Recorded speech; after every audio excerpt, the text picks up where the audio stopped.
మన 'డిమోన్ పవన్' ముమ్మాటికి మంచోడే. సో, 'రీతు' విషయం పక్కన పెట్టేస్తే అతని ఆట గానీ, తన బిహేవియర్ గానీ చాలా బావుంది. దాని గురించి మాట్లాడుకుందాం. దానికన్నా ముందు ఈ షార్ట్ ఫస్ట్ టైమ్ ఎవరైతే చూస్తున్నారో వాళ్ళందరూ please do subscribe BB talkies Telugu. అలాగే నేను షార్ట్ పెట్టగానే మీకు నోటిఫికేషన్ రావాలంటే పక్కన ఉన్న బెల్ ఐకాన్ కూడా ప్రెస్ చేయండనమాట. సో, నేనెందుకు ఇలా అంటున్నానంటే, ఇప్పుడు 'శ్రీజ' రీ ఎంట్రీ కోసం ఒక ఛాన్స్ వచ్చింది. దానికి చాలా ప్రాణం పెట్టి ఆడాడనమాట. ఆడాల్సిన అవసరం తనకి లేదు. ఎందుకంటే అదే శ్రీజ, కళ్యాణ్ ఇద్దరు కలిసి ఈ రీతు, మన పవన్ బ్యాక్ స్టాపింగ్ అని చెప్పి, ఫేక్ అని చెప్పి చాలా మాటలన్నారు, చాలా నిందలేశారు. బట్ అయన్నీ మర్చిపోయి ఆహ్, ఫ్రెండ్‌షిప్‌కి ఉన్న బాండ్‌కి వాల్యూ ఇచ్చి, సో, తన కోసం ప్రాణం పెట్టి ఆడాడు. గెలిపియడానికి చాలా స్ట్రాంగ్‌గా ఆడాడనమాట. ఈరోజు ఎపిసోడ్‌లో చూస్తే గనక అసలా నెక్స్ట్ లెవెల్. 'బిగ్ బాసు' తనకి మంచి మంచి ఎలివేషన్ షాట్స్ ఏమి ఎయట్లేదు గానీ, చాలా బాగా ఆడాడు. జెన్యూన్‌గా అనిపించింది నాకైతే. కానీ నాకు తెలియనిదేంటంటే, వాడుకున్నోళ్ళకి వాడుకున్నంత అన్నట్టు అయిపోయాడు పవన్. ఎందుకంటే ఒక సైడ్ రీతు వాడేసుకుంటుంది, కళ్యాణ్ వాడుకుంటున్నాడు, శ్రీజ వాడుకుంటుంది. సో, అందరూ అవసరాల కోసం వాడుకుంటుని, తన ఆట ఎక్కడ పక్కకెళ్ళిపోద్ది అనేది కొంచెం భయంగా ఉంది. బట్ అది తెలుసుకుంటే బావుండేది పవన్. ఎందుకంటే ఫ్రెండ్సు అంట శ్రీజ లోపలికొచ్చింది.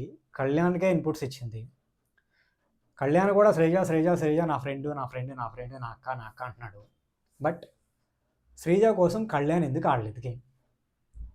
కళ్యాణ్ ఆడొచ్చు కదా! స్కోప్ ఉంది కదా! మరి పవన్‌ని ఎందుకు చూజ్ చేసుకున్నారు? పవనే ఎందుకు ఆడాలి? Why only Pawan? Why not Kalyan? పోనీ పవన్ పెట్టుకున్నారు. పవన్‌తో పాటు కళ్యాణ్ కూడా పెట్టుకోవచ్చుగా. కళ్యాణ్ ఎందుకు సైడ్ అయిపోయి హాయిగా కూర్చున్నాడు పక్కన? హ్మ్.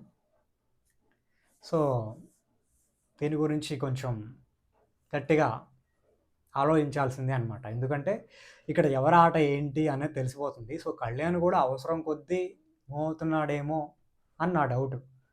చూద్దాం ఎవరి ఆట ఏంటి? సో, ఎవరెలా మారతారు? ఎవరి బిహేవియర్ ఏంటి? అసలు ఒరిజినాలిటీ బయటికొస్తదా? ఎందుకంటే రావాలి. ఎందుకంటే ఇన్ని వీక్స్ అయిపోయిన తర్వాత ఇంకా ఎవరు మాస్క్ పెట్టుకొని ఉండలేరు. బట్ ఇప్పటివరకు గేమ్‌లో పవన్ జెన్యూన్‌గా సేమ్. ఎవ్వరు ఏమన్నా గానీ సేమ్ బిహేవియర్‌తో అదే కూల్‌గా, కామ్‌గా ఉంటున్నాడు.